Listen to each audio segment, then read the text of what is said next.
Yield now, and you may remain as Lord of the Iron Islands. Yield now, and your sons will live to rule after you. You see my army outside your walls. You see my dragons. What is outside my walls is of no concern. Those walls are strong and thick. Dragons fly. But stone doesn't burn. When the sun sets, your line shall end. Harren spat and returned to his castle.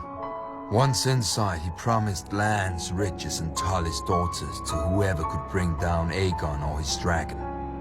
As the sun sank below the horizon, all of Harren's men patrolled the battlements, hearing wings in every gust of wind. But the moon rose and sank, and no dragon appeared. While the Ironborn were ringing the battlements, Aegon drove his dragon Balerion higher and higher in the night sky, so that even the great castle of Harrenhal looked like an anthill below him.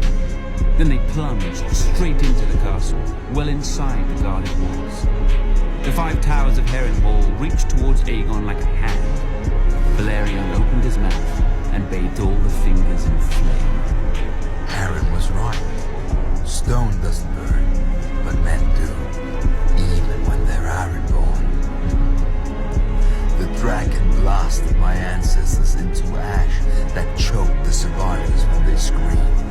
Harren's soldiers leapt from the battlements and died. They huddled against the walls and died.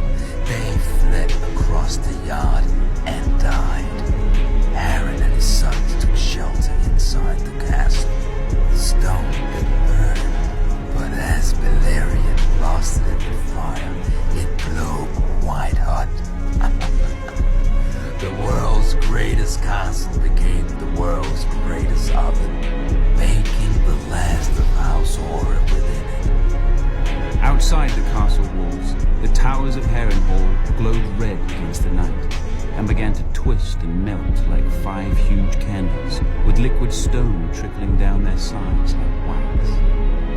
The next morning, Aegon forged a new Riverlands. He named the rebel Edmund Tully as his Lord Paramount of the Trident, and had the other river lords swear him fealty as their new liege. For centuries, House Aura had terrorized the Riverlands. Under House Tully, the Riverlands would at last return to peace and prosperity. After the castle cooled enough to allow men inside, Aegon ventured into the ruin he'd made of Harrenhal. He saw the ashen bodies, the scorched stone, and the mangled and melted swords of his former enemies.